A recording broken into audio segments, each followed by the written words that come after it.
বধূর সাথে অজ্ঞান হয়ে বিছানায় পড়ে আছে বর্ষা। বর্ষার সামনে চেয়ারে বসে বাঁকা হেসে বর্ষার দিকে তাকিয়ে আছে মেঘ। বাতাসে কিছু চুল উড়ে এসে পড়েছে বর্ষার মুখের উপর, যার কারণে বর্ষার চেহারাটা আরো বেশি মায়াবী লাগছে। মেঘ আলতো হাতে চুলগুলো সরিয়ে দিয়ে বর্ষার দিকে তাকিয়ে রাগী গলায় বলতে লাগলো, ভেবেছিস তুই বর্ষা এত সহজে আমি তোকে অন্য কারো বউ হতে দিব? আমি বিদেশে ছিলাম ভেবে এই ফাঁকে তুই বিয়ে করে নিবি? আর এই মেঘ সেটা জানবেও না। জানি তুই আমার ভালোবাসাটাকে সব জায়গায় মজা ভেবে এসেছিস, কখনো বুঝিসনি আমার ভালোবাসা। কিন্তু এবার থেকে বুঝবি, খুব বাজেভাবে বুঝবি তুই আমার ভালোবাসা। এতদিন ভালোবাসা বোঝানোর চেষ্টা করেছি, আর তুই আমার সেই ভালোবাসাকে শুধু মজা ভেবে হেসে উড়িয়ে দিয়েছিস। কিন্তু এবার থেকে দেখবি আমার ভিলেন রূপ। হিরো সেজে তোকে জয় করতে না পারলেও এবার ভিলেন হয়ে তোকে জয় করব আমি। কথাগুলো বলেই হাসতে হাসতে ফেটে পড়লো মেঘ। কিন্তু এই হাসিটা আনন্দের হাসি নয়, বরং ভয়ঙ্কর কোনো রাগের এই হাসি। রাগে মেঘের চোখ দুটো লাল হয়ে আছে, কপালের রগগুলো সব ফুলে উঠেছে। একটু পর পর রাগে দাঁতগুলো কটমট করছে মেঘ। নিজের রাগটাকে যেন কিছুতে কন্ট্রোল হচ্ছে না ওর।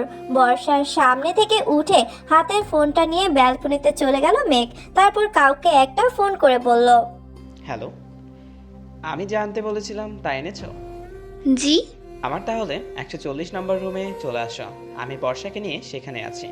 ফোনটা কেটে দিল মেঘ। তারপর ডেভিল হেসে কারোর জন্য অপেক্ষা করতে লাগলো। একটু পর দরজার শব্দ হতেই মেঘ গিয়ে দরজা খুলে দিল। দরজার বাইরে দাঁড়িয়ে থাকা মেয়েটি মুচকি হেসে, ভাইয়া, আপনি যা যা আনতে বলেছিলেন আমি তা নিয়ে এসেছি, এই নিন। এগুলো আমি নিয়ে কি করব? আমি চলে যাচ্ছি, তুমি এসব ওকে পরিয়ে দাও। আর ওর পরনে বিয়ের সাজটা পুরো খুলে ফেলো, যেন বাসায় গেলে দেখে মনে হয় ও কারোর সাথে পালিয়ে বিয়ে করে রাত কাটিয়ে অন্য ড্রেস পরে বাসায় ফিরেছে। কিন্তু ভাইয়া, এসব আপনি কেন করছেন? এতে তো বর্ষার কলঙ্ক হবে। ও সবার সামনে মুখ দেখাবে কি করে? আমিও তো এটাই চাই, আমি চাই ওর কলঙ্ক হোক, ও কারোর সামনে মুখ দেখাতে না পারো। তোমার যা করতে বললাম সেটাই করো, আর এই কথাগুলো যেন আর কেউ না জানে, নইলে পরে আমার চেয়ে খারাপ তোমার জন্য আর অন্য কেউ হবে না। তুমি ভালো করে জানো আমি চাইলে কি কি করতে পারি। মেঘের কথা শুনে মেয়েটা শুকনো ঢোক গিলে বলল, সরি ভাইয়া, আমি বর্ষার কাপড় চেঞ্জ করে দিচ্ছি। আর আপনাকে কথা দিচ্ছি, এইখানের কথা আমি ছাড়া আর কেউ জানবে না। Good girl. ওকে, তুমি কাজ করো, আমি বাকি কাজগুলো করে আসি। কথাটা বলেই চলে গেল মেঘ। আর মেয়েটি বর্ষার কাছে গিয়ে বর্ষার পাশে বসে বর্ষার দিকে তাকিয়ে অসহায় গলায় বলল, সরি রে বর্ষা, পারলে আমায় ক্ষমা করিস। আমি তোর সাথে এমনটা না করলে যে মেঘ ভাইয়া তুই সহ আমাকেও হয়তো ক্ষতি করে দেবে। প্লিজ আমায় ক্ষমা করিস বর্ষা। তবে আমি যতটা জানি মেঘ ভাইয়া তোর ক্ষতি করতেই পারবেন না। উনি যে তোকে সত্যিকারের ভালোবাসেন। কথাটা বলেই বর্ষার গায়ের গয়না আর জামা কাপড় খুলতে লাগলো মেয়েটা। তারপর দ্রুত হাতে বর্ষার ড্রেস চেঞ্জ করে বর্ষার বিয়ের জামা কাপড় আর গয়নাগুলো নিয়ে চলে গেল মেঘের কাছে। একটু পর তিনজন মহিলা রুমে ঢুকলো বর্ষার। তিনজন মহিলাই মুখে মাস্ক পরে মুখ ঢেকে এসেছে। তাদের মাঝে একজন মহিলা বর্ষার মুখে এক জগ পানি ছুঁড়ে মারলো। মুখে পানি পড়ায় জ্ঞান ফিরে মিটমিট চোখে মহিলাগুলোর দিকে তাকালো বর্ষা। তারপর বোঝার চেষ্টা করলো ও এখন কোথায় আছে। বর্ষার জ্ঞান ফিরতে দেখে একজন মহিলা বর্ষাকে উদ্দেশ্য করে বলল, এই মেয়ে ওঠ জলদি, অনেক ঘুমিয়েছিস, এবার উঠে এই কাগজটাতে সই কর। মহিলাটার কথা শুনে ধীরে ধীরে উঠে বসলো বর্ষা। তারপর অবাক চোখে চারদিকে তাকিয়ে দেখে নিজের দিকে তাকিয়ে বলল, আমি কোথায়? আর আপনার কারা? আমি এখানে এলাম কি করে? আজ তো আমার বিয়ে ছিল, আমি তো বউ সেজে পৌঁছেছিলাম আমার রুমে। তাহলে আমি এখানে কি করে এলাম? কারা আপনারা? কি চান আমার কাছে? এই শোন, তোর এত প্রশ্নের উত্তর দিতে বাধ্য নই আমরা। বেশি বকবক না করে এই কাগজটায় সই করে দিয়ে নিজের বাড়ি ফিরে যা। কিসের কাগজ এটা? আর আপনারা আসলে কারা? আমায় তুলে এনেছেন কেন? আমি বাসায় যাব। এই শোন, তোর ওই ন্যাকা কান্না বন্ধ করে এটাতে একটা সই কর। এটা তোর কাবিননামার কাগজ। এটাতে সই করলে তোর বিয়ে হয়ে যাবে। বিয়েটা করে তারপর নিজের বাড়ি ফিরে যা, তোর কিছুই হবে না। বিয়ে? এটাতে সই করলে কার সাথে বিয়ে হবে আমার? আর আপনারা কেন করছেন আমার সাথে এমন? আমি বাসায় যাব, যেতে দিন আমায়। কথাগুলো বলেই বিছানা ছেড়ে নেমে দরজার দিকে চলে যেতে নিল বর্ষা, কিন্তু তার আগেই একজন মহিলা ওর হাত শক্ত করে ধরে হ্যাঁচকা টান দিয়ে বিছানায় ছুঁড়ে ফেলে বলল, ভালো কথা কানে যায় না না তোর? এই কাগজে সই না করে এক পা এখান থেকে চলে যাওয়ার চেষ্টা করলে তুই ভাবতেও পারবি না তোর সাথে ঠিক কি কি হবে। ভালো চাস তো এটাতে একটা সই করে তারপর নিশ্চিন্তে বাসায় ফিরে যা। বর্ষা কি হচ্ছে ওর সাথে কিছু বুঝতে পারছে না। এই মহিলারাই বা কারা, কেনই বা এমন করছে ওর সাথে, কোনো কিছুই মাথায় ঢুকছে না ওর। কিন্তু এতটুকু বুঝে গেছে যে এই কাগজে সই না করলে ওর আর বাড়ি ফেরা হবে না। তাই ভয়ে আর কোনো উপায় না দেখে কাগজটা হাতে নিয়ে কাঁপা কাঁপা হাতে ওটাতে সই করে দিল বর্ষা। সই করার সময় কাগজের লেখাগুলো পড়তে চাইলে সেটাও ওকে পড়তে দিল না মহিলাগুলো। কাবিন নামায় সই করার সাথে সাথে কাগজটা কেড়ে নিয়ে মহিলাগুলো বলল, আজ থেকে তুই বিবাহিত। এই কাগজে সই করার ফলে তুই আমাদের বসের বউ হয়ে গেলি। এখন রাতটা এখানে থাক, কালকে সকালে নিজের বাসায় ফিরে যাবি। কে আপনাদের বস? কার কথা বলছেন আপনারা? আমার সাথে আপনারা কেন করছেন এমন? প্লিজ আমায় বাসা যেতে দিন। আজ আমার বিয়ে, বাসা ভর্তি কত লোকজন। আমার বাবা মার মাথা হিট হয়ে যাবে সবার সামনে, তারা কাউকে মুখ দেখাতে পারবে না। প্লিজ আমায় যেতে দিন। বর্ষার কথা শুনে কেউ কোনো উত্তর না দিয়ে রুম থেকে বেরিয়ে বাইরে থেকে দরজার লাগিয়ে চলে গেল। বর্ষা দরজার কাছে ছুটতে গিয়ে কাঁদতে কাঁদতে ডাকতে লাগলো ওদের, কিন্তু বর্ষার ডাক আর কান্না ওদের কাছে পৌঁছালো না। বর্ষা যখন পাগলের মতো কান্না করে ওদের ডাকছিল, তখন টেবিলের উপর থাকা ফোনটা বেজে উঠল ক্রিং ক্রিং শব্দে। ফোনের শব্দ পেয়ে বর্ষা ফোনের কাছে এগিয়ে গিয়ে কাঁপা কাঁপা হাতে ফোনটা রিসিভ করে কানের কাছে ধরে, তখনই ফোনের ওই পাশ থেকে কেউ বলে ওঠে, এভাবে কান্না করে কোনো লাভ হবে না সুইটার্ট। এই দরজা তো আর সকালের আগে খুলবে না কেউ, তাই ভালো বের মতো পাশের রুমে খাবার রাখা আছে, সেগুলো খেয়ে ঘুমিয়ে পড়ো কেমন? সকালে দরজা খুলে দিলে তখন বাসা চলে যেও। কে আপনি? কেন করছেন আমার সাথে এমন?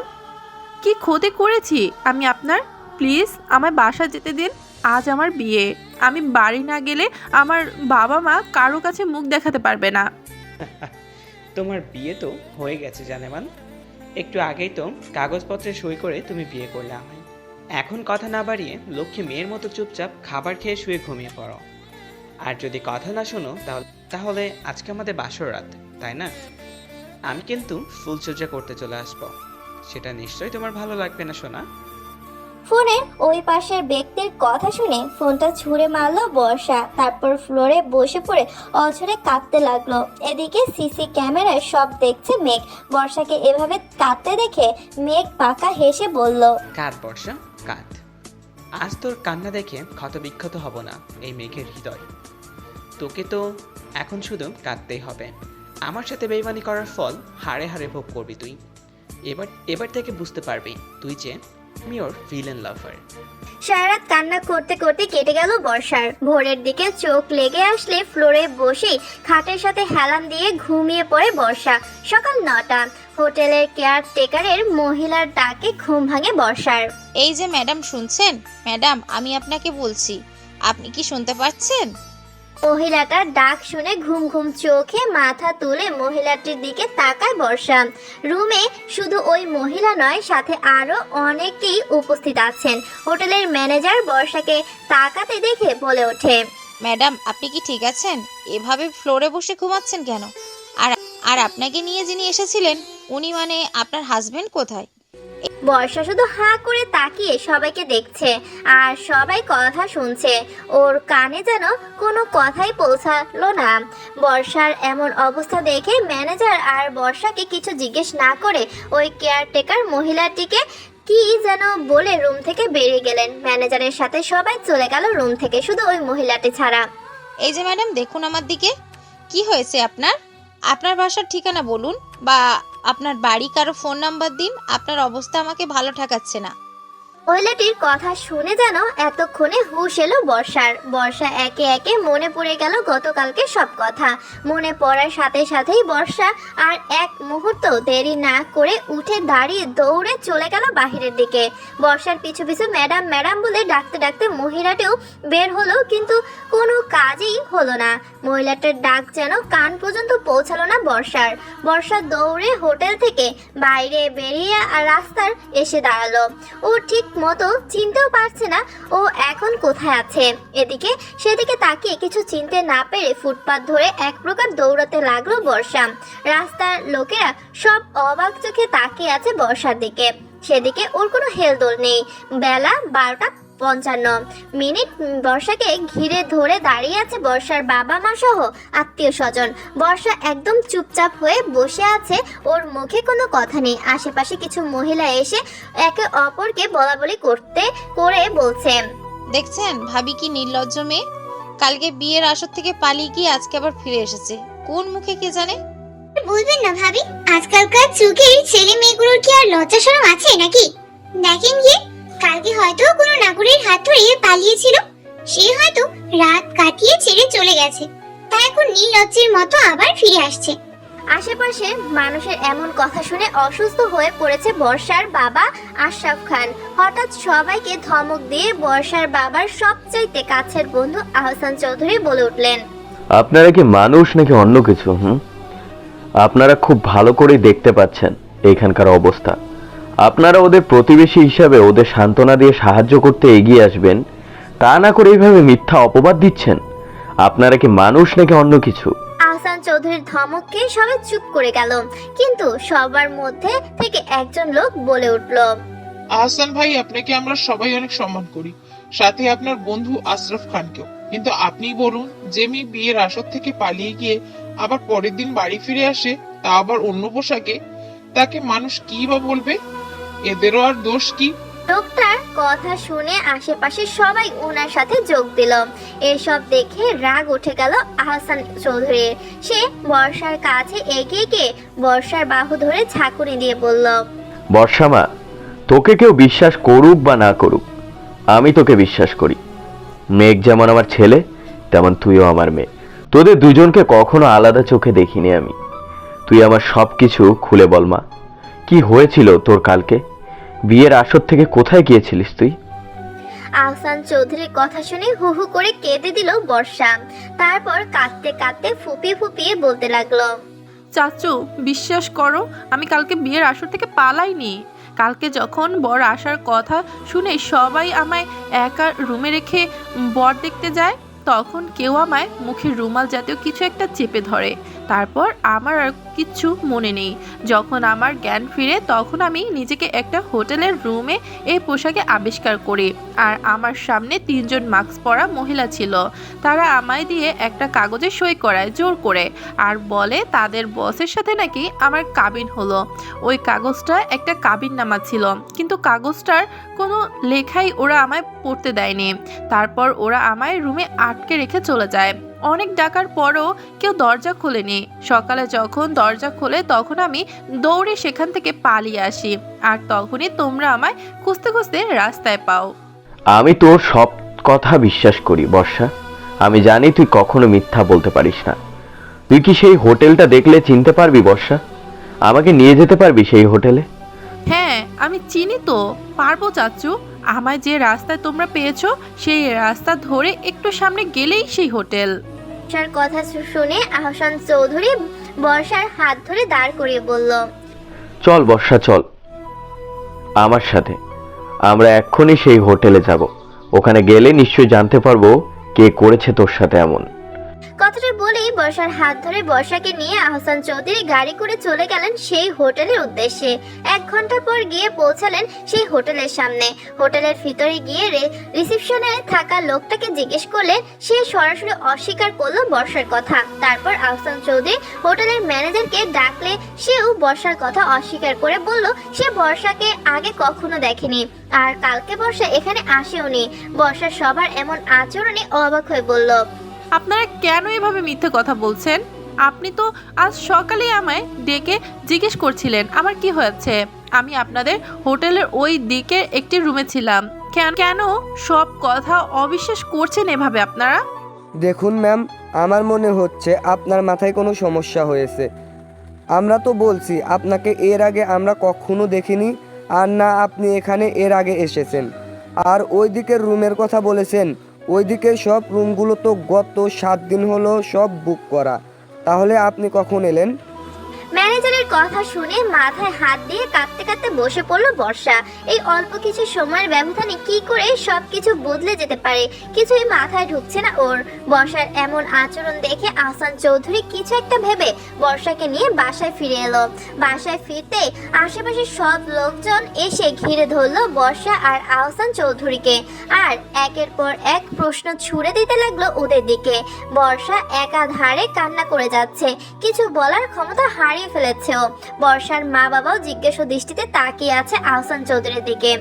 বর্ষাকে থামিয়ে দিয়ে আহসান চৌধুরী বলে উঠল, আপনারা সবাই দয়া করে একটু চুপ করুন। আমি বর্ষাকে নিয়ে গিয়েছিলাম সেই হোটেলে। সেখানে গিয়ে দেখি বর্ষা যা বলেছে সব সত্যি। শুধু কাবিনে সই নয়, বরং বর্ষা একটা চেক বইও সই করেছে। ওকে যারা কিডন্যাপ করেছিল তারা বর্ষার সব দামি দামি গয়না আর জামা কাপড় সহ বর্ষার ব্যাংক অ্যাকাউন্ট যা টাকা ছিল তা সব নিয়ে গেছে। আমি আসার সময় পুলিশকে সব বলে এসেছি। পুলিশ দ্রুত কিডন্যাপারদের ধরবে। বর্ষার এখানে কোনো দোষ নেই। আহসান চৌধুরীর কথা শুনে অবাক চোখে ওনার দিকে তাকায় বর্ষা। আহসান চৌধুরী বর্ষার দিকে তাকিয়ে ইশারায় বর্ষাকে শান্ত থাকতে বলে, তারপর আবারও সবার উদ্দেশ্যে বলে উঠল, আমি আর একটা কথা বলতে চাই। আমার আগে থেকেই অনেক শখ ছিল বর্ষা আমাকে আমার ছেলে মেঘের বউ করে আমার ঘরে তুলতে, কিন্তু আশরাফ ওর বিয়ে ঠিক করে ফেলায় আর বলতে পারিনি। এখন যখন বিয়েটা হয়নি, তাই আমি চাই বর্ষা আমাকে আমার পুত্রবধূ করে ঘরে তুলতে। কি আশরাফ, দিবি তো আমার বর্ষা আমাকে? বর্ষার বাবাকে উদ্দেশ্য করে বলল মেঘের বাবা আহসান চৌধুরী। আহসান চৌধুরীর কথা শুনে আশরাফ খান কান্না করে দিয়ে আহসান চৌধুরীকে বুকে জড়িয়ে ধরে বলল, তুই সত্যি আমার প্রাকৃতিক বন্ধু রে হাসান। তোর মতো একটা বন্ধু পাওয়া সত্যি আমার ভাগ্যের ব্যাপার। তুই না থাকলে আজ আমার পরিবার নিয়ে আত্মহত্যা ছাড়া আর কোনো উপায় থাকতো না। আমার মেয়ের অনেক কপাল ভালোই, তাইও মেঘ বাবার মতো একটা স্বামী পাবে। কিন্তু মেঘ এই বিয়েতে রাজি হবে তো? হ্যাঁ আশরাফ, তোকে এইসব নিয়ে ভাবতে হবে না। মেঘ অবশ্য বর্ষা আমাকে বিয়ে করবে। তুই বিয়ের ব্যবস্থা কর। আগামী শুক্রবারই মেঘের সাথে বর্ষার বিয়ে। মেঘ আজকের ফ্লাইটেই দেশে ফিরবে। সকলের মুখের চিন্তার ছাপ কেটে গিয়ে হাসি ফুটে উঠল। সবাই নতুন করে বর্ষার বিয়ের তোড়জোড় করতে ব্যস্ত, কিন্তু বর্ষার মন ভালো নেই। ও কিছুতেই মেনে নিতে পারছে না এসব। হোটেলের ব্যাপারটা নিয়ে ভীষণভাবে ডিপ্রেশন করছে বর্ষা, সাথে মনে একটা ভালো লাগা কাজ করছে মেঘের সাথে বিয়ের কথা ভেবে। জানালার কাছে বসে বাইরের দিকে তাকিয়ে বর্ষার ডুব দিল 3 বছর আগের অতীতে, মেঘের সাথে সাথে প্রথম দেখা হওয়ার সময়ে। রাজশাহী থেকে ট্রান্সফার হয়ে সপরিবারে ঢাকা চলে আসে বর্ষার বাবা আশরাফ খান। ঢাকায় এসে বর্ষাকে কলেজে ভর্তি করতে নিয়ে যান। বর্ষার খুশি যেন আর ধরছে না। বর্ষার অনেক দিনের শখ ছিল ঢাকার কলেজে পড়ার। বর্ষাকে কলেজে ভর্তি করে দিয়ে বর্ষাকে নিয়ে আহসান চৌধুরী বাসার উদ্দেশ্যে রওনা হয় বর্ষার বাবা আশরাফ খান। আশরাফ খানের অনেক ছোটবেলার বন্ধু এই আহসান চৌধুরী। দুজন নিজেদের জীবিকার জন্য 2 শহরে থাকলেও কখনো আলাদা ছিলেন না। প্রতিদিন অন্তত একবার হলেও ফোনে কথা হতো আহসান ও আশরাফের, কিন্তু দেখা খুব কমই হতো দুজনের। আজ এতটা কাছাকাছি আসায় আশরাফ খান আর নিজেকে আটকে রাখতে পারলেন না, তাই বর্ষাকে নিয়েই বেরিয়ে পড়লেন আহসান চৌধুরীকে সারপ্রাইজ দেওয়ার জন্য। চৌধুরী বাড়ির সামনে গাড়ি থামতেই গাড়ি থেকে নেমে একদম হা হয়ে গেল বর্ষা। বিশাল বড় একটা গেটের সামনে দাঁড়িয়ে নিজেকে কেমন যেন ছোট ছোট লাগছে। বর্ষা পেছনে ঘুরে ওর বাবার উদ্দেশ্যে বলল,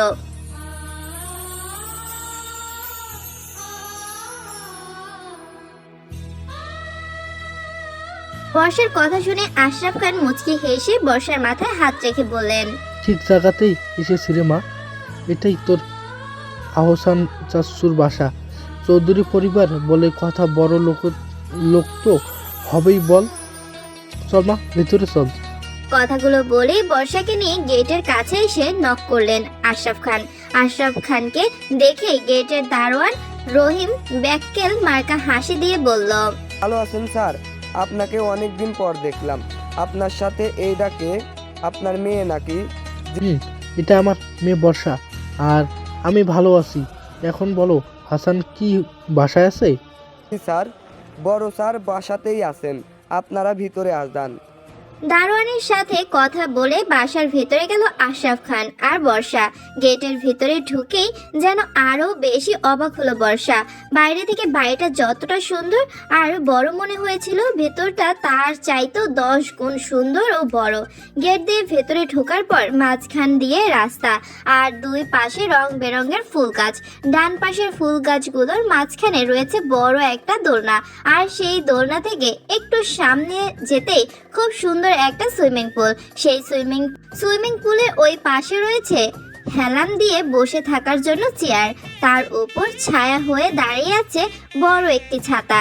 সব মিলিয়ে যেন কোনো অসাধারণ সুন্দর পার্কে চলে এসেছে বর্ষা। বর্ষা সব কিছু সূক্ষ্মভাবে দেখে ওর বাবাকে উদ্দেশ্য করে বলল, ও চাচুরা এত বড় লোক, ওনাকে দেখে তো কখনো এমন মনেই হয়নি। বাড়িটা কি সুন্দর, যেন রাজপ্রাসাদ। হ্যাঁ রে মা, তোর শাশুর মনে কোনো অহংকার নেই। এটা এতটা বড় হওয়া সত্ত্বেও দেখ, একদম সাধারণ হয়ে চলে। আচ্ছা চল এবার ভিতরে যাই, কতদিন হলো ওকে দেখি না।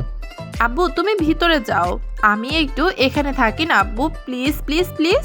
আচ্ছা ঠিক আছে থাক, কিন্তু একদম বাইরে কোথাও যাবি না, অপরিচিত জায়গায়।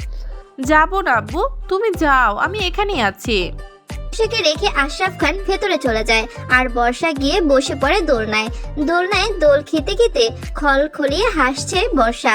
হঠাৎ দোল খেতে খেতে বর্ষার চোখ পড়ে একটা বড় লাল টকটকে গোলাপের দিকে। বর্ষার লাল গোলাপ খুব পছন্দের, তাই গুটি গুটি পায়ে এগিয়ে যায় গোলাপের কাছে। যখনই ফুলটা তুলতে যাবে, তখনই সামনে থেকে একটি সাইনবোর্ডে বড় বড় করে লেখা, যে তুলবে ফুল তার ছিড়ব চুল। এমন অদ্ভুত লেখা দেখে বর্ষা কিছুটা অবাক হয়ে মনে মনে ভাবে, আশ্চর্য বিষয় তো, আমি অনেক ফুল বাগানে দেখেছি লেখা থাকে ফুল ছেঁড়া বারণ বা নিষেধ, কিন্তু এটা আবার কেমন? ওদের এভাবে ঝগড়া দিয়ে শুরু হয়েছিল সেদিন। হঠাৎ মায়ের ডাকে ঘোর কাটে বর্ষার। বর্ষা, এ বর্ষা, দরজাটা খোল, দেখ কে এসেছে। মায়ের ডাক শুনে দরজা খুলে দেয় বর্ষা, আর দরজা খুলতেই সামনে দেখতে পায় মেঘ বাঁকা হেসে ওর দিকে তাকিয়ে আছে। সাদা টি শার্ট, ব্লু জিন্স, চোখে সানগ্লাস, হাতে দামি ওয়াচ, সিল্ক চুলগুলো বাতাসে হালকা উঠছে, আর মুখে বাঁকা হাসিতে যেন একদম কিলার লুকে দাঁড়িয়ে আছে মেঘ। গত 1 বছর পরে মেঘকে এভাবে দেখে যেন হুঁশ হারিয়ে গেছে বর্ষা দরজা খুলেই মেঘের দিকে হা করে তাকিয়ে আছে। বর্ষাকে এভাবে তাকিয়ে থাকতে দেখে মেঘ গলা ঝাড়ি দিয়ে বর্ষার মায়ের উদ্দেশ্যে বলল, আন্টি আপনি যান, আমি বর্ষার সাথে একটু কথা বলতে চাই। আচ্ছা বাবা, তুমি থাকো, আমি দেখি ওদিকটা সামলাই। তোমাদের বিয়ের জন্য কত কাজ পড়ে আছে। কথাটা বলেই হাসি দিয়ে চলে গেলেন বর্ষার মা চলে যেতেই বর্ষাকে পাশ কাটিয়ে রুমে ঢুকে পড়ল মেঘ। তারপর চোখের সানগ্লাসটা খুলে মাথার সাথে আটকে রাখতে রাখতে বর্ষার উদ্দেশ্যে বলল, আব্বু আমরা মনে হয় ভুল ঠিকানায় এসে মেঘের পড়েছি। মুখে এটা মনে হয় সরিষার আহসান কথাটা চাচুর বাসা শুনে নয়, আজ আর কত রাগ বড় হচ্ছে না বাড়িটা, বর্ষার। দেখছো একবার? বর্ষা লজ্জা মাখা হাসি দিয়ে মাথা নিচু করে বলল, ভালো। তুই কেমন আছিস মেঘ ভাইয়া? বর্ষার কথা শুনে বাঁকা হেসে বিছানায় বসতে বসতে মেঘ বলল, হঠাৎ আমায় দেখে এত লজ্জা পাচ্ছিস যে? আমি তো ভেবেছিলাম সেদিনের ঘটনার পর তুই আমায় দেখলেই সেদিনের মতো শুধু থাপ্পড় মারতে চাইবি, বাট এখানে তো দেখতেছি সব পুরো উল্টো। কি ব্যাপার বলতো? মেঘ ভাইয়া আমি আসলে তোটুকু বলে আর কিছু বলতে পারলো না বর্ষা, তার আগেই মেঘ বলে উঠল, তোর কোনো কথাই শুনতে চাই না এখন, তুই থাক, আমি সবার সাথে দেখা করে আসি। বাকি কথা না হয় বাসর ঘরে হবে, কি বলিস? কথাটা বলেই বর্ষাকে একটা চোখ টিপ মেরে রুম থেকে বেরিয়ে গেল মেঘ। বর্ষা মেঘের কথার অর্থ কিছুই বুঝতে পারছে না। মেঘ ওর উপর রেগে আছে নাকি আগের মতোই ওকে ভালোবাসে সেটা ভেবে পাচ্ছে না বর্ষা। দেখতে দেখতে চলে এলো সেই কাঙ্ক্ষিত দিন। বর্ষা আর মেঘের বিয়ে হয়ে গেল সবার উপস্থিতিতে। বিদায় বেলা বর্ষার হাত মেঘের হাতে তুলে দিয়ে আশরাফ খান বলেন, মেঘ বাবা, আমার একমাত্র মেয়ে, আমার ঘরের লক্ষ্মী, আমার কলিজার টুকরাকে আজ তুলে দিলাম আমি তোমার হাতে। তুমিকে যত্ন করে রেখো, কখনো কষ্ট পেতে দিও না আমার মেয়েটাকে। আজ থেকে আমার বর্ষার সব দায়িত্ব তোমার। তুমি আমায় কথা দাও বাবা, তুমি সারা জীবন আমার মেয়েটার পাশে থাকবে, ভালোবাসবে ওকে, কখনো ওকে ছেড়ে যাবে না। আশরাফ খানের কথা শুনে মেঘ বর্ষার দিকে তাকিয়ে বাঁকা হেসে বলল, আপনি চিন্তা করবেন না আঙ্কেল, আমি থাকতে বর্ষাকে কেউ কষ্ট দিতে পারবে না। ওর জীবনটা নতুনভাবে করে দিতে আমি ওকে বিয়ে করলাম, আর ওকে ছেড়ে দেওয়াটা কোনো প্রশ্ন আসে না। আজ থেকে আমি ওর জীবনটা বদলে দিব আঙ্কেল। মেঘ কথাগুলো ভালো করে বললেও বর্ষার কেমন জানি অস্বস্তি হতে লাগলো মেঘের কথায়। সাথে মেঘও ওর হাতে খুব বাজেভাবে স্পর্শ করছে, যাতে করে হাতে খুব ব্যথা অনুভব করছে বর্ষা, কিন্তু মুখে কিছু বলছে না। সকলের থেকে বিদায় নিয়ে মেঘের বাসায় চলে এলো বর্ষা। মেঘের মা ছোটবেলায় মারা যাওয়ায় মেঘেদের বাড়িতে মেঘের বাবা আহসান চৌধুরী আর বর্ষা ছাড়া আর কেউ নেই। বাসর ঘরে বসে আছে বর্ষা। অনেক সুন্দর করে রুমটা সাজানো হয়েছে শুধু লাল গোলাপ দিয়ে। দেখে মনে হচ্ছে যেন কোনো গোলাপ বাগানে বসে আছে বর্ষা। পুরো রুমটা চেয়ে চেয়ে দেখছে আর খুশিতে মনটা ভরে যাচ্ছে বর্ষার। সব কিছু যেন স্বপ্নের মতো লাগছে ওর কাছে। মেঘ বাসর ঘরে ঢুকবে ঠিক সেই মুহূর্তে আহসান চৌধুরী মেঘকে ডেকে বলল, দাঁড়াও মেঘ, তোমার সাথে আমার কিছু কথা আছে। বাবার ডাকে অবাক হয়ে পেছনে তাকিয়ে মেঘ বলল, কথা আব্বু, যে এই মুহূর্তে আমায় বলতে চাও তুমি? আমার সাথে আমার রুমে আসো মেঘ। কথাটা বলেই নিজের রুমের দিকে হাঁটা দিলেন আহসান চৌধুরী। আহসান চৌধুরীর এমন আচরণে কিছুটা অবাক হয়ে পিছু পিছু যেতে লাগলো মেঘ। আহসান চৌধুরী রুমে যাওয়ার পর আহসান চৌধুরী দরজা লাগিয়ে মেঘের দিকে ঘুরে বলতে শুরু করলো, আমি খুব ভালো করে জানি মেঘ, বর্ষাকে যে মানুষটা কিডন্যাপ করে নিয়ে গিয়েছে, জোর করে কাবিননামা সই করিয়ে বিয়ে করেছে, সে আর কেউ নয়, সে তুমি। আর তুমি বর্ষার বিয়ের 2 দিন আগে দেশে ফিরেছ, সেটাও আমার অজানা নয়। তুমি ইচ্ছা করে বর্ষার নামে কলঙ্ক ছড়িয়েছ, ওর বিয়ে ভেঙেছ, সেটাও আমি জানি।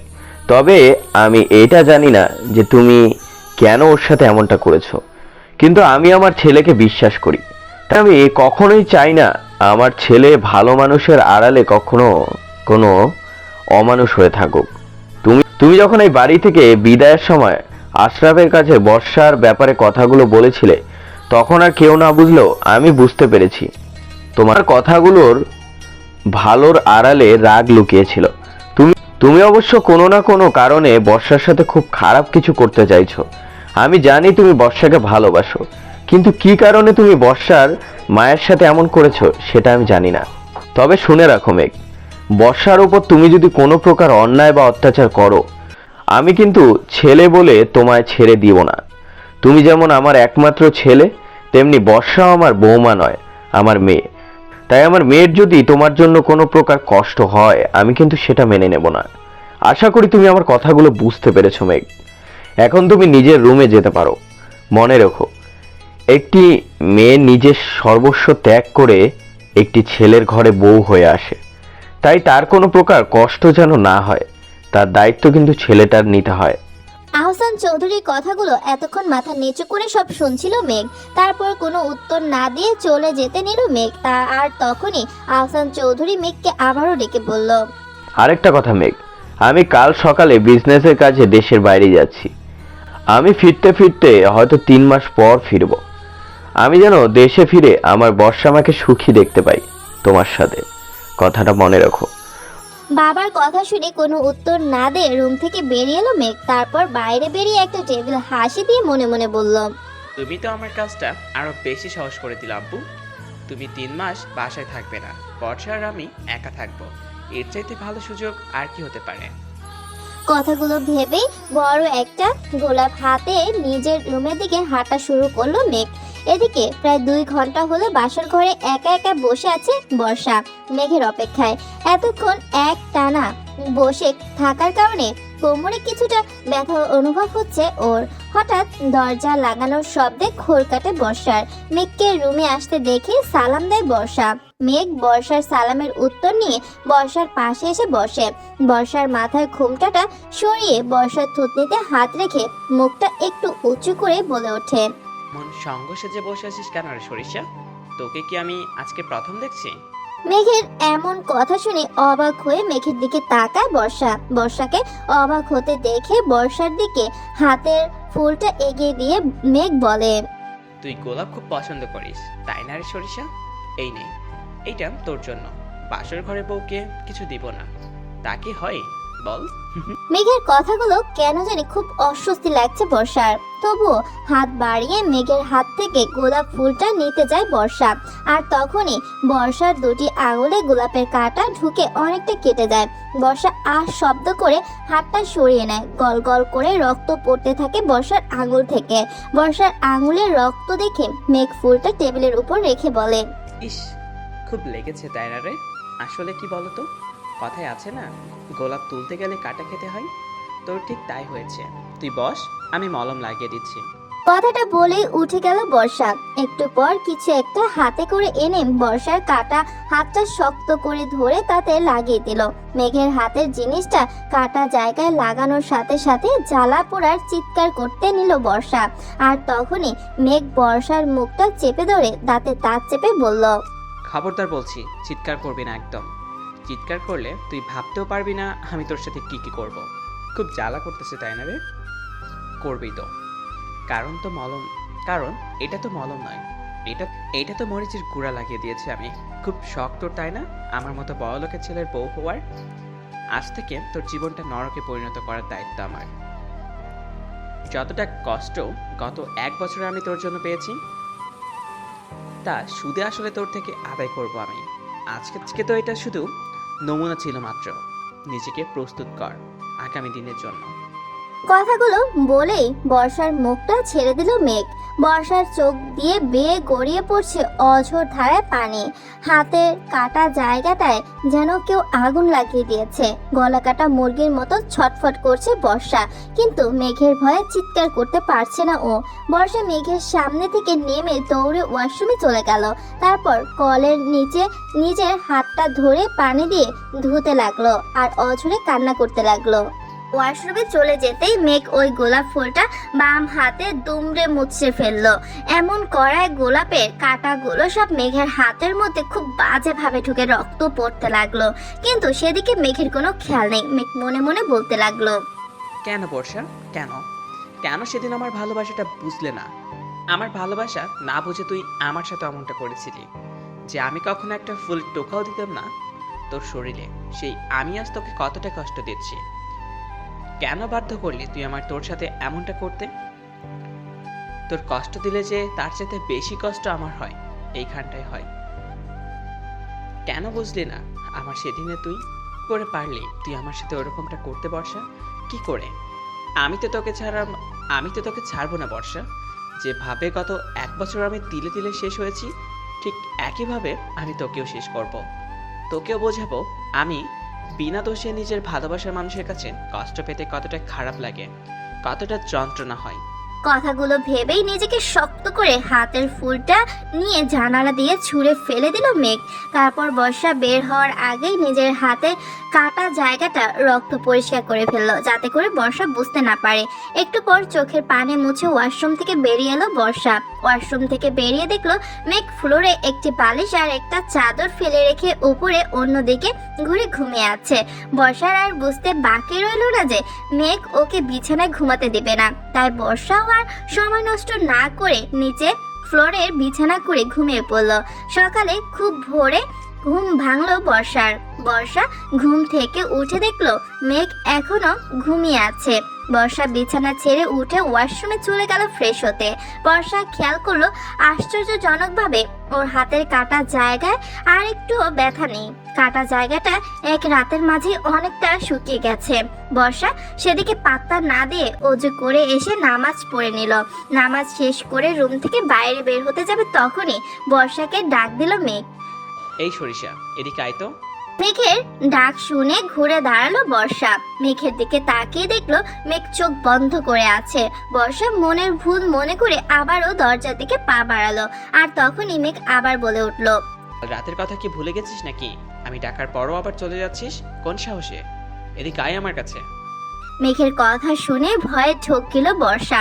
তারপর ভয়ে ভয়ে মেঘের কাছে এগিয়ে গিয়ে বলল, আসলে ভেবেছিলাম তুই ঘুমিয়ে আছিস, ডাকিস নি আমায়, তাই মনের ভুল ভেবে চলে যেতে নিচ্ছিলাম, সরি। বস এখানে। কি? কানে কি কম শুনিস নাকি? বললাম তো এখানে বস আমার পাশে। মেঘের কথা শুনে ভয়ে ভয়ে মেঘের পাশে বসলো বর্ষা। মেঘ সাথে সাথে উঠে এসে বর্ষার কোলে মাথা রেখে শুয়ে পড়লো। তারপর বলল, সারা রাত ঘুমাইনি, খুব মাথা ব্যথা করতেছে। আমি যতক্ষণ ঘুমাবো তুই আমার মাথায় বিলি কেটে দিবি। আর ভুল করেও একটু নড়াচড়া করবি বা আমায় ডাকবি না, বুঝলি? নেই, এবার আমার মাথায় বিলি কেটে দে, আমি ঘুমাবো। কথাগুলো বলেই বর্ষার কোলে মাথা রেখে বর্ষার কোমর জড়িয়ে ধরে ঘুমিয়ে পড়লো মেঘ। মেঘের এমন কাণ্ড দেখে বর্ষার অবাক ও রাগ দুটাই হচ্ছে। বর্ষা মনে মনে বলল, সারাত ঘুমায়নি তো কি করেছেটা কি? শালাক কুম্ভভূত একটা, রাতে ওইভাবে আমায় কষ্ট দেওয়ার পরেও এখন আমার কোলে ঘুমায় কিভাবে? বেটা বাদর হনুমান একটা, ইচ্ছে তো করছে চুলে বিলি না কেটে চুলগুলো সব টেনে টেনে ছিঁড়ে। ওই আমি বললাম না আমি ঘুমাবো, মানে ফালতু বকা বাদ দিবি নাকি কানের নিচে দিব কয়েকটা?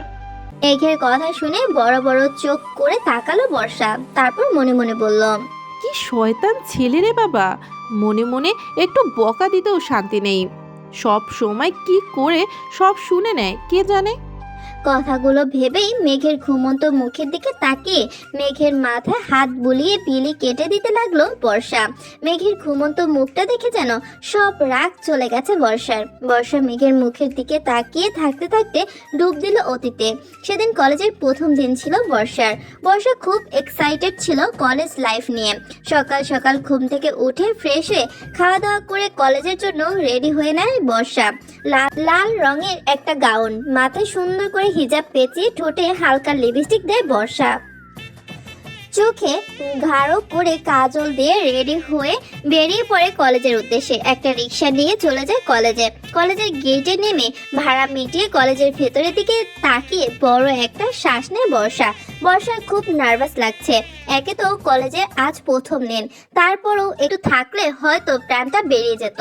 মুখে যতই বাহাদুরি করুক না কেন বর্ষা, ও তো একটা মেয়ে, আর একটা মেয়ে হয়ে ওই রকম একটা ছেলের সাথে পাঙ্গা নেওয়া সত্যিই বড় কঠিন কাজ। ক্লাসে ঢুকে নিজের বুকে ফুঁক দিয়ে বর্ষা বলল, যাক বাবা, এবারের মতো ওই রাক্ষস কুম্ভভূতটাকে ফাঁকি দিয়ে পালাতে পেরেছি, পরের কথা না হয় পরে ভাবা যাবে।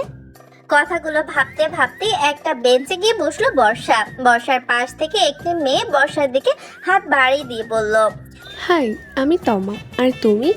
তমার কথা শুনে তমার দিকে ঘুরে তাকালো বর্ষা। গোলগাল উজ্জ্বল শ্যামলা মিষ্টি দেখতে একটি মেয়ে মিষ্টির হাসি দিয়ে তাকিয়ে আছে ওর দিকে। বর্ষাও মিষ্টি হেসে নিজের হাতটা বাড়িয়ে দিয়ে তমাকে বলল, হ্যালো, আমি বর্ষা, এই কলেজে নতুন। তোমার মতো আমিও নতুন। তোমাকে অনেক ধন্যবাদ, তোমার জন্য আজকে বেঁচে গেছি সিনিয়রদের থেকে।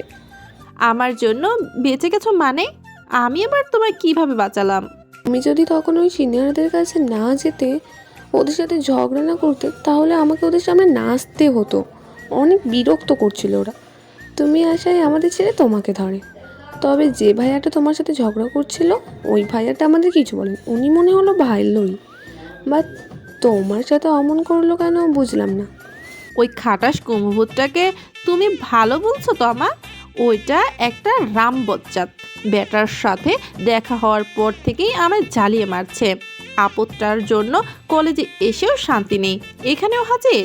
বর্ষার কথা শুনে হা হা করে হেসে দিল তমা।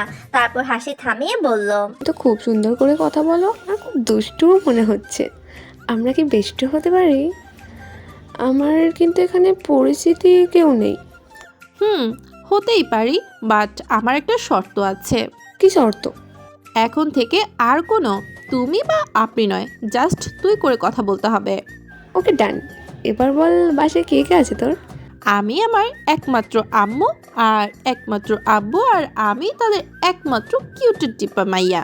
বর্ষার কথা শুনে আবারও হাহা করে হেসে দিল তমা, তারপর বলল, তুই সত্যি অনেক মজার মানুষ, তোর সাথে কথা বলে আমার হেব্বি লাগছে। খেয়ে দেখেছিস বুঝি? বর্ষার এমন কথা শুনে আবারও হেসে দিল তমা। তখনই ক্লাসে স্যার ঢুকলো। কলেজ শেষ হলে যে যার মতো বাসায় যাওয়ার জন্য বেরিয়ে পড়লো। তমা আর বর্ষা একসাথেই বের হলো বাসায় যাওয়ার জন্য। একটুখানি এগিয়ে যেতেই বর্ষার মনে পড়লো ও ভুল করে নিজের ফেভারিট কলমটা, যেটা ওর আব্বু ওকে উপহারের সাথে বার্থডেতে গিফট করেছিল, সেটা ক্লাসে ফেলে আসছে। তাই বর্ষা তমাকে উদ্দেশ্য করে বলল, এই রে, আমার ফেভারিট পেনটা ভুল করে ক্লাসে ফেলে আসছি। তমা তুই হাঁটতে থাক, আমি এক্ষুনি পেনটা নিয়ে আসছি। বর্ষার কথা শুনে তমা আর কিছু না বলে হাঁটতে শুরু করে আর বর্ষা চলে গেল ক্লাসে। ক্লাস থেকে পেনটা নিয়ে আবার বাইরে আসতেই বর্ষার সামনে বাধা হয়ে দাঁড়ালো মেঘ। তারপর ভুরু নাচে ডেভিল হেসে বলে, তেরা কেন হো গয়া সরিষা? তখন তো ধোকা দিয়ে পালিয়েছিলি, কিন্তু এখন? মেঘের কথা শুনে ভয়ে শুকনো ঢোক গেলে বর্ষা বলল, দেখুন, আমাকে বাড়িতে যেতে দিন, নইলে আমি কিন্তু চাচুকে ফোন করে বলে দিব আপনি আমায় বিরক্ত করেছেন। আচ্ছা ফোন কর, এই নে ফোন। না না, তোর ফোন থেকেই ফোন কর, আমি এখানে আছি, নে ফোন কর জলদি। মেঘের কথাগুলো বলছে আর ধীরে ধীরে এগিয়ে যাচ্ছে বর্ষার দিকে। আর বর্ষা ভয়ে ভয়ে পিছিয়ে যাচ্ছে আর বারবার শুকনো ঠোক গেছে। এমন সময় বর্ষার মাথায় একটা দুষ্ট বুদ্ধি খেলে গেল। বর্ষা মেঘের পেছনের দিকে তাকিয়ে চিৎকার করে বলে উঠল, প্রিন্সিপাল স্যার, এই দেখুন, এই ছেলেটা আমার সাথে অসভ্যতা করছে। বর্ষার কথা শুনে মেঘ পেছনে তাকাতেই বর্ষা নিজের শরীরের সব শক্তি দিয়ে সজোরে মেঘের পায়ের উপর একটা লাথি মেরে মেঘকে ধাক্কা দিয়ে দৌড় দিল। বর্ষার পায়ে হিল জুতো থাকায় মেঘের পা অনেক ব্যথা পেল, সাথে পায়ের যেখানে লাথি মেরেছে সেখানে একটু ছিলেও গেল। মেঘ নিজের পায়ে হাত দিয়ে আহ শব্দ করে বসে পড়ল নিচে আর বর্ষা পেছন দিকে ঘুরে ভেঙচি কেটে পড়ল। বেটা হনুমান, রাক্ষস, আফ্রিকান বাদর, উগান্ডা তেলাপোকা, নাইজেরিয়ান ভাল্লুক, কুম্ভভূত, এরপর থেকে বর্ষার পেছনে লাগতে হলে হাজার বাপ ভেবে নিস। তোকে তো আমি ভর্তা বানিয়ে বাজারে বেচবো, খাটাস কোথাকার। কথাগুলো বলে দৌড়ে চলে গেল বর্ষা। আর বর্ষার কথা শুনে রাগে আগুন হয়ে মেঘ দাঁতের দাঁত চেপে পড়ল। তোর সাহস কি করে হয় আমার সাথে, এই মেঘ চৌধুরীর সাথে এমন আচরণ করার? আমি তোকে ছাড়বো না সরিষা। আমার পায়ে লাথি মারার ফল হাড়ে হাড়ে টের পাবি তুই, জাস্ট ওয়েট অ্যান্ড সি। দরজায় কড়া নাড়ার শব্দ হওয়ায় অতীত থেকে বাস্তবে ফিরল বর্ষা। কিন্তু মেঘ ওকে এমন করে ধরে ঘুমিয়ে আছে যে দরজা খুলে দেওয়ার জন্য দরজার কাছে যাওয়া সম্ভব নয় ওর। এদিকে দরজায় কেউ অনবরত ঠক ঠক করেই যাচ্ছে। শেষে বাধ্য হয়ে ভয়ে ভয়ে মেঘের মাথাটা নিজের কোল থেকে নামানোর চেষ্টা করলো বর্ষা। আর অমনি মেঘের ঘুম ভেঙে গেল। মেঘের ঘুম ভাঙতে অগ্নি দৃষ্টিতে তাকালো বর্ষার দিকে। তারপর কিছু বলবে তা আর তখনই বাইরে থেকে মেঘের বাসার কাজের মহিলা বলে উঠল, ছোট স্যার, ও ছোট স্যার, বড় স্যার আপনাকে ডাকে। বড় স্যার তো চলে যাচ্ছে। কাজের মহিলার কথা শুনে মেঘের খেয়াল হলো আজকে আহসান চৌধুরী দেশের বাইরে যাওয়ার কথাটা। মনে হতে লাফিয়ে খাট থেকে নেমে ওয়াশরুমে গিয়ে 1 মিনিটের মাঝেই চোখে মুখে পানি দিয়ে আসলো মেঘ। তারপর বর্ষাকে উদ্দেশ্য করে বলল, আমার সাথে বাইরে চল, কিন্তু আপু যেন কিছু না জানায়, এই রুমের ভিতরে কথা। কথাটা বলেই দরজাটা খুলে বাইরে চলে গেল মেঘ। বর্ষা একটা দীর্ঘশ্বাস ছেড়ে মেঘের পিছু পিছু হাঁটা দিল। এর পিছু পিছু বর্ষাও নিচে এসে দেখে আহসান চৌধুরী একদম রেডি হয়ে বসে আছে ব্যাগটা গুছিয়ে নিয়ে। বর্ষা আহসান চৌধুরীকে সালাম দিয়ে বলল, কোথায় যাচ্ছ তুমি চাচ্চু, তাও আবার এত সকাল সকাল? ওয়ালাইকুম আসসালাম বর্ষা মামুনি, আমি আজকে বিজনেসের কাজে দেশের বাইরে যাচ্ছি, 3 মাস পর ফিরবো হয়তো। তুমি কিন্তু এতদিন আমার মেঘকে ছেড়ে কোথাও যেও না, বুঝলে? যখন বাবার বাড়ি যাওয়ার ইচ্ছা হবে মেঘকে নিয়ে চলে যাবে, আবার ওর সাথেই চলে আসবে। আর না হলে তোর আব্বু আম্মুকেই ডেকে নিবি এখানে। আমি বিদেশ থেকে ফিরলে তারপর বাবার বাড়ি যাবি, তার আগে নয়, বুঝলি বর্ষামা? আর আমি আশরাফকে ফোন করে সব বলে দিচ্ছি। আহসান চৌধুরীর কথা শুনে ঠোঁট উল্টে বাচ্চাদের মতো মুখ করে বর্ষা বলল, কিন্তু চাচু, এই এতগুলো দিন আমি এখানে একা থাকবো? পাগলি মেয়ে, তুই একা কোথায়? মেঘ তো আছে। স্বামীর পাশে থাকতে আবার একা হয় নাকি? আর শোন, এখন থেকে আমায় আব্বু ডাকবি, কোনো চাচু নয়। আহসান চৌধুরীর কথা শুনে বর্ষা মনে মনে বলল, ওই বজ্জাত খাটাস হনুমান কুম্ভপুত্রটা আমার স্বামী না শত্রু? আমার জীবনটা শুকনো বাঁশপাতা বানাতে বিয়ে করেছে উনি আমায়। এর কাছে আমি এই 3টি মাস কি করে থাকবো? হে আল্লাহ, প্লিজ হেল্প মি। কি হলো রে বর্ষামা, কিছু বলছিস না যে? বর্ষা কিছু বলার আগেই মেঘ বলে উঠল, ও আর কি বলবে? আপু, তুমি নিশ্চিন্তে বিজনেসে কাজে যাও। ওকে ওকে দেখার জন্য আমি আছি, আর আমায় দেখার জন্য তো ও আছেই। তুমি যা বলছো সব মেনে নিয়েছে ও। কি আমি ঠিক বলছি না বর্ষা? হ্যাঁ হ্যাঁ চাচু, উনি ঠিকই বলেছে। তুমি যাও, আমি এখানেই থাকবো তুমি না ফেরা পর্যন্ত। তারপর আরো কিছুক্ষণ কথা বলে মেঘ আর বর্ষার থেকে বিদায় নিয়ে চলে গেলেন আহসান চৌধুরী। মেঘ ওনাকে এগিয়ে দিয়ে আসতে সাথে গেল। ওরা চলে যেতেই বর্ষা গিয়ে টিভি চালিয়ে কার্টুন দেখতে লাগলো। কার্টুন দেখতে দেখতে হঠাৎ টিভি বন্ধ হয়ে গেল। বর্ষা অবাক হয়ে সুইচ টিপে চেক করতে লাগলো টিভি কেন বন্ধ হলো। তখনই বর্ষার পেছন থেকে মেঘ বলে উঠলো, চেক করে কোনো লাভ হবে না, আমি টিভির লাইনটা বন্ধ করে দিয়েছি। আমি উপরে যাচ্ছি ভালোভাবে ফ্রেশ হতে, এসে যেন দেখি টেবিলে আমার ব্রেকফাস্ট রেডি করে রাখা আছে। কথাটা বলেই উপরে চলে যেতে নিল মেঘ, আর অমনি বর্ষা রেগে গিয়ে বলে উঠল, ওই কুম্ভভূত, তুই আমার টিভি বন্ধ করলি কেন? আর ব্রেকফাস্ট তো কাজের লোকেরা বানিয়ে রাখছে টেবিলে, চোখে দেখিস না? বেটা হনুমান, ওগুলো গিয়ে গেল না, আমার টিভিটা কেন বন্ধ করলি? বর্ষার কথা শুনে থেমে গেল মেঘ। তারপর বর্ষার দিকে অগ্নি দৃষ্টিতে তাকে কিছু একটা ভেবে ডেভিল হেসে উপরে চলে গেল। একটু পরে অনেকগুলো টাকা হাতে করে নিচে নেমে এসে বাসার সব কাজের লোকদের ডাকতে আরম্ভ করলো। বাসার সব কাজের লোকেরা সামনে এসে দাঁড়াতে মেঘ সবার উদ্দেশ্যে বলল, আমাদের সবার 2 মাসের ছুটি, আর এই 2 মাস আমাদের কাজও করতে হবে না।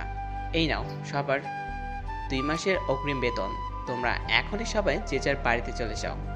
মেঘের কথা শুনে সবাই অনেক খুশি হয়ে টাকাগুলো নিল। তারপর একজন কাজের মহিলা বলল, কিন্তু ছোট স্যার, আমরা সবাই চলে গেলে বাসার কাজ কামগুলো করবে কেডা? সেটা তো আমাদের ভাবতে হবে না, তোমরা চলে যাও, 2 মাস পর এসো।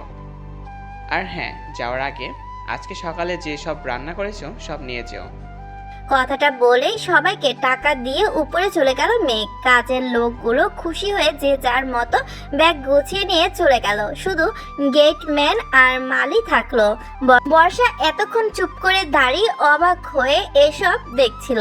সবাই চলে যেতেই বর্ষা উপরে চলে গেল মেঘের কাছে। মেঘ কেবলই ওয়াশরুমে যাওয়ার জন্য পা বাড়িয়েছে, তখনই বর্ষা গিয়ে বলল, ওই কুম্ভভূত, তুই কাজের সব লোকগুলোকে ছুটি দিলি কেন?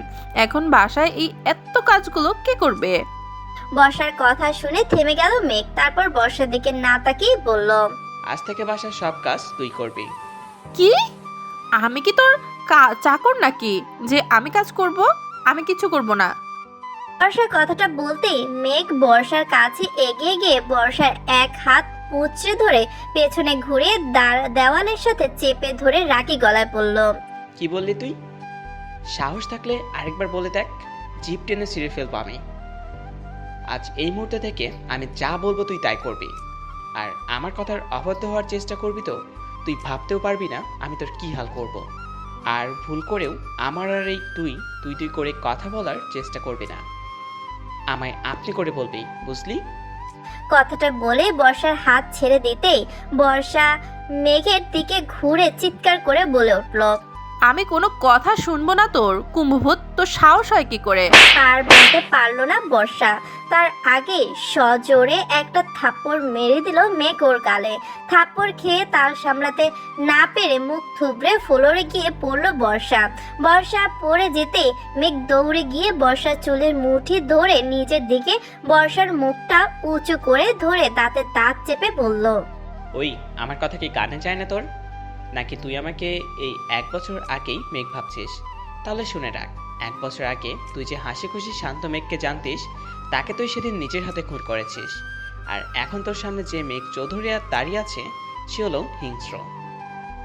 তাই আমার সাথে কথা বললে খুব সাবধানে, নাহলে তুই ভাবতেও পারবি না আমি তোর কি হাল করব।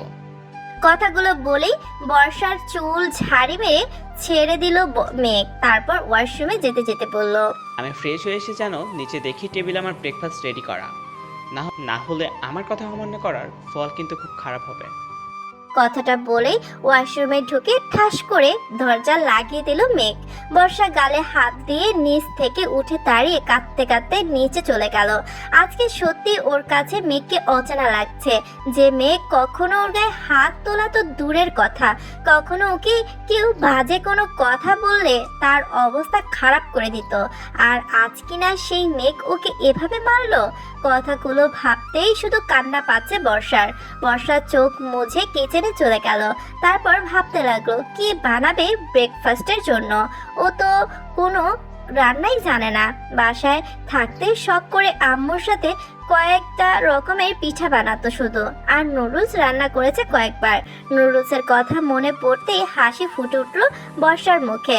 বর্ষা নুডলস রান্না করবে বলে মনস্থির করলো। কিছুক্ষণ পর মেঘ ফ্রেশ হয়ে নিচে নেমে এসে দেখলো বর্ষা টেবিলে খাবার ঢেকে রেখে গালে হাত দিয়ে বসে আছে। মেঘ বাঁকা হেসে টেবিলের কাছে এসে চেয়ার টেনে বসতে বসতে বলল, জলদি খাবার বার, খুব ক্ষুধা লেগেছে আমার। মেঘের কথা শুনে মেঘের সামনে খাবারের প্লেটার ঢাকনা সরিয়ে এগিয়ে দিতেই মেঘ মুখ লাল করে বলে উঠল, what is this? This is jam পাউরুটি। এগুলো কি ব্রেকফাস্ট হলো? আমি এসব খাই না। আমার ব্রেকফাস্ট কই? আপনি তো তাড়াতাড়ি ব্রেকফাস্ট রেডি করতে বলেছেন, তাই আমি এসব ছাড়া এত তাড়াতাড়ি আর কিছু পাইনি। নুডলস রান্না করতে চেয়েছিলাম, কিন্তু সারা কিচেন খুঁজেও সব জোগাড় করতে পারলাম না। কোনো কাজের লোকও নাই যে তাদের জিজ্ঞেস করব। কোনো কথা শুনতে চাই না আমি এসব খাবো না। তুই এক্ষুনি গিয়ে আমার জন্য পরোটা, আলু ভাজা আর ডিমের অমলেট বানিয়ে আন, জলদি। কিন্তু আমি তো এসব কিছু বানাতে পারি না। তুই কিচেনে সব বানাতে যাবি নাকি আমি তোকে নিয়ে অমলেট করব? মেঘের রাগী গলায় এমন কথা শুনেই বর্ষা এক প্রকার দৌড় দিল কিচেনে, আর মনে মনে মেঘের 14 গোষ্ঠী উদ্ধার করতে লাগলো। ব্যাটার রাক্ষস, কুমভূত, হনুমান, লাল চিকা, হলুদ ডাইনোসর, তাল গাছের অ্যানাকন্ডার খালু, ইচ্ছে তো করছে তোকে বিষ খেয়ে মারে। আমাকে তুই পেয়েছিস কি? আমি তোর চাকর? হারামি, তোর বউ তোকে কোনো দিন ভালোবাসবে না, দেখে নিস। এই বর্ষার বদদোয়া কখনো মিথ্যে যায় না, বেটা খাটাস একটা। গালাগালি দিতে দিতে কিচেনে চলে গেল বর্ষা। কিন্তু এখন পরোটা বানাবে কি করে, তারপর আবার আলু ভাজি। উফ, বর্ষার এখন পাগল হওয়ার উপক্রম। কেন যে আম্মুর কাছ থেকে কখনো রান্না শিখলো না সেটা ভেবে আফসোস হচ্ছে বর্ষা ময়দা দিয়ে একটা বাসনে, তারপর তার মাঝে পানি ঢেলে দিয়ে ময়দা মাখতে মাখতে বলল, সব দোষ ওই শয়তান কিডন্যাপারটার। ওই শয়তানটা যদি সেদিন আমায় কিডন্যাপ না করতো, তাহলে আমাকে আর আমার এই খচ্চরটার বউ হয়ে জীবনটা পাশপাতা করতে হতো না। হারামি কিডন্যাপার, তোকে আমি অভিশাপ দিলাম, তোর উপর যেন কাক পটি করে দেয়, উপর থেকে যেন গাছের ডাল ভেঙে পড়ে তোর মাথায়, তোর সবগুলো বাচ্চা কাচ্চা যেন ল্যাংটা হয়ে জন্ম নেয়। মিলিয়ে নিস বেটা শয়তান কিডন্যাপার। এই বর্ষার কথা কখনো মিট যায় না। এসব ভুলভাল বকবক করতে করতে ময়দা মাখছে বর্ষা। ময়দা একবার পানি বেশি হচ্ছে তো একবার শক্ত হয়ে যাচ্ছে। এমন করতে করতে 2 কেজি ময়দা মেখে ফেলেছে বর্ষা। বকবক করতে করতে ময়দা মাখা শেষ করে ময়দার দিকে তাকিয়ে চোখ কপালে ওঠার উপক্রম হলো বর্ষা কপালে হাত দিয়ে বলল, আল্লাহ গো, আমি কি করেছি? এত ময়দা মেখে ফেলেছি আমি, এত পরোটা খাবে কে? আজকে আমার কপালে শনি আছে, ওই রাক্ষসটা আজকে আমায় আস্ত চিবিয়ে খাবে। কপালে হাত দিয়ে এইসব কথা বলছে বর্ষা, আর ওদিকে থেকে মেঘ বিরক্ত মাখা কণ্ঠে চিৎকার করে বলে উঠল, আজকে কি ব্রেকফাস্ট করা হবে নাকি আমি তোকে দিয়ে অমলেট বানিয়ে ব্রেকফাস্ট করব? 5 মিনিটের মধ্যে আমার এখানে ব্রেকফাস্ট রেডি চাই, জলদি। মেঘের চিৎকার শুনে কেঁপে উঠল বর্ষা।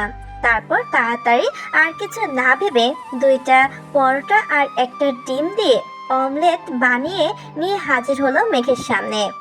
এই ধর তোর পরোটা আর অমলেট। সরি মানে আপনার পরোটা আর অমলেট নিন। বর্ষার ভয়ে জড়ানো কণ্ঠে কথা শুনে মুচকি হাসলো মেঘ। তারপর পরোটার প্লেটের ঢাকনা খুলে বড় বড় করে তাকিয়ে ধমকে সুরে বলে উঠল, হোয়াট ইজ দিস? কি এসব? এসব তুই কি বানিয়েছিস বর্ষা? এগুলো কি খাওয়া যাবে নাকি? মেঘের কথা শুনে বর্ষা নিজের হাত দুটো মুচড়াতে মুচড়াতে বলল, আমি কি আগে কখনো এসব বানিয়েছি নাকি? আজকেই তো প্রথম বানালাম, একটু কষ্ট করে খেয়ে নিন না প্লিজ। বর্ষার কথা শুনে মেঘের বেশ মায়া হলো, তাই আর কিছু না বলে পরোটাটা উঁচু করে তুলে ধরলো। 10টা পরোটা ময়দা দিয়ে একটা পরোটা বানিয়েছে বর্ষা, সেটাও আবার দেখলো পুরো বাংলাদেশের মানচিত্রের মতো, আর তেল দিয়ে ডুবিয়ে ভেজেও পুরো একাকার অবস্থা। পুরো পরোটার এমন বেহাল অবস্থা দেখে মেঘ রাগে চোখে বর্ষার দিকে তাকালো। তাকিয়ে দেখলো বর্ষা ভয়ে কাচুমাচু হয়ে মেঘের দিকে অসহায় দৃষ্টিতে তাকিয়ে আছে। বর্ষা বাম গালে আর কপালে ময়দা লেগে আছে। বর্ষার এমন অবস্থা দেখে মেঘ আর কিছু বলল না। পরোটাটা একটুখানি ছিঁড়ে অমলেটে নিতে গিয়েও হলো আরেক বিপত্তি। অমলেটের মাঝে ডিমের খোসাগুলো যেন মেঘের দিকে তাকিয়ে আছে। মেঘ আর কিছু না বলে অমলেটটা দূরে সরিয়ে রেখে খালি পরোটা মুখে দিল। মুখে দিয়ে একটু চিবুতে থুথু করে ফেলে দিল মেঘ। তারপর রাগী গলায় বলল, এসব কি করেছিস বর্ষা? এগুলো কি খাওয়া যায় নাকি এসব খাইয়ে আমায় মেরে ফেলার প্ল্যান করছিস? পরোটায় তো ময়দার চাইতে লবণটাই মনে হয় বেশি দিয়েছিস। তো জানিস যখন আমি এসব বানাতে পারি না, তাহলে কাজের লোকদের ছুটি দিলি কেন? এখন নিজের রান্না নিজে করে খা, আমি পারবো না। কথাগুলো বলার সাথে সাথে বর্ষার গালে সজোরে একটা থাপ্পড় মেরে দিল মেঘ। তারপর বর্ষার চুলের মুঠি ধরে টানতে টানতে নিয়ে গিয়ে বাথরুমে ধাক্কা দিয়ে ফেলে দিয়ে বলল,